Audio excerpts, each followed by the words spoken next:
आज का वचन।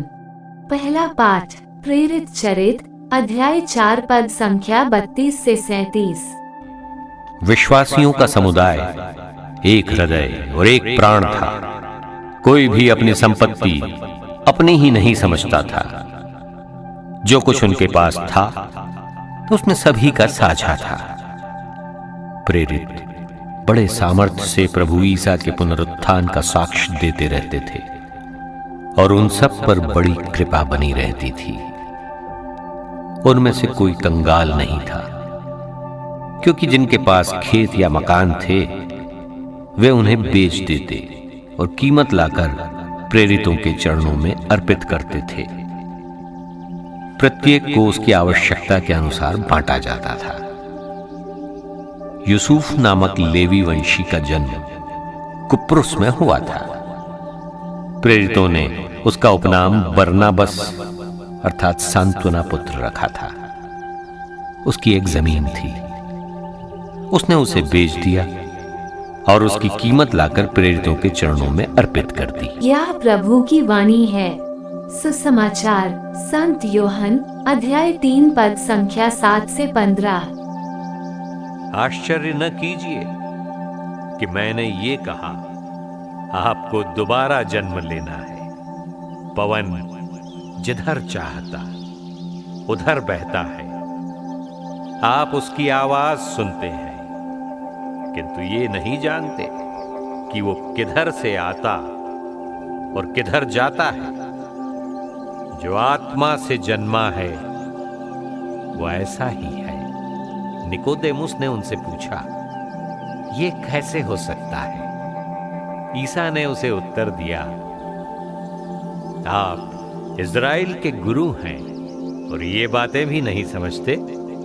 मैं आपसे ये कहता हूं, हम जो जानते हैं वही कहते हैं और हमने जो देखा है उसी का साक्ष्य देते हैं, किंतु आप लोग हमारा साक्ष्य स्वीकार नहीं करते। मैंने आपको पृथ्वी की बातें बताई और आप विश्वास नहीं करते। यदि मैं आपको स्वर्ग की बातें बताऊं तो आप कैसे विश्वास करेंगे? मानव पुत्र स्वर्ग से उतरा है, उसके सिवा कोई भी स्वर्ग नहीं पहुंचा।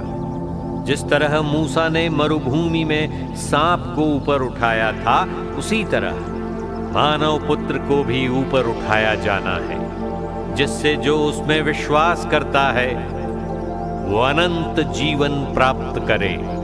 यह प्रभु का पवित्र सुसमाचार है। आमीन। आज का चिंतन। हम बाहरी रूप से अपने आप को क्यों न मजबूत बतलाने की कोशिश करें, पर हम सभी अंदर ही अंदर किसी न किसी क्षेत्र में अवश्य ही कमजोर हैं।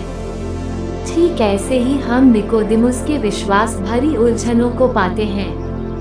वह फरीसी था जिसे धर्म ग्रंथ तथा समाज के सभी नियमों की शिक्षा दी गई थी। यहूदियों में महासभा की सदस्यता प्राप्त होने के नाते यहूदियों द्वारा आध्यात्मिक गुरु के रूप में सम्मान प्राप्त था। अतः उसे यहूदी विश्वास और ईश्वर के बारे में सभी ज्ञान प्राप्त था। धार्मिक गुरु होने के नाते एवं यहूदी विश्वास के नियमों का पालन करने के बावजूद वह व्यक्तिगत रूप से कुछ कमी महसूस करता था। वह नियमों का पालन बड़ी ही कटुता से करता था, पर उसे व्यक्तिगत रूप से ईश्वर का अनुभव नहीं था। पर उसे इच्छा थी कि वह ईश्वर को सुन सके और महसूस कर सके, और इसीलिए वह रात के अंधेरे में यीशु के पास आया था। क्योंकि यीशु को ईश्वर का व्यक्तिगत अनुभव था। पर यीशु उन्हें दोबारा जन्म लेने की बात करते हैं। ईश्वर को हम अपने तार्किक विचारधाराओं से नहीं, बल्कि उन्हें अपने में पवित्र आत्मा के कार्यों के रूप में अनुभव कर सकते हैं, और पवित्र आत्मा के कार्य उस हर जगह पर उपस्थित है जहां नवीनता है।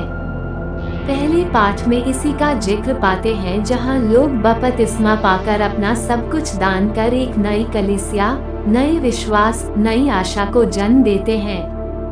तो आइए आज हम ईश्वर से प्रार्थना करें और कृपा मांगे ताकि हम भी अपने विचारों में व्यवहार में नयापन ला सकें, जिससे कि पवित्र आत्मा हमारे जीवन में कार्य कर सके। आमीन।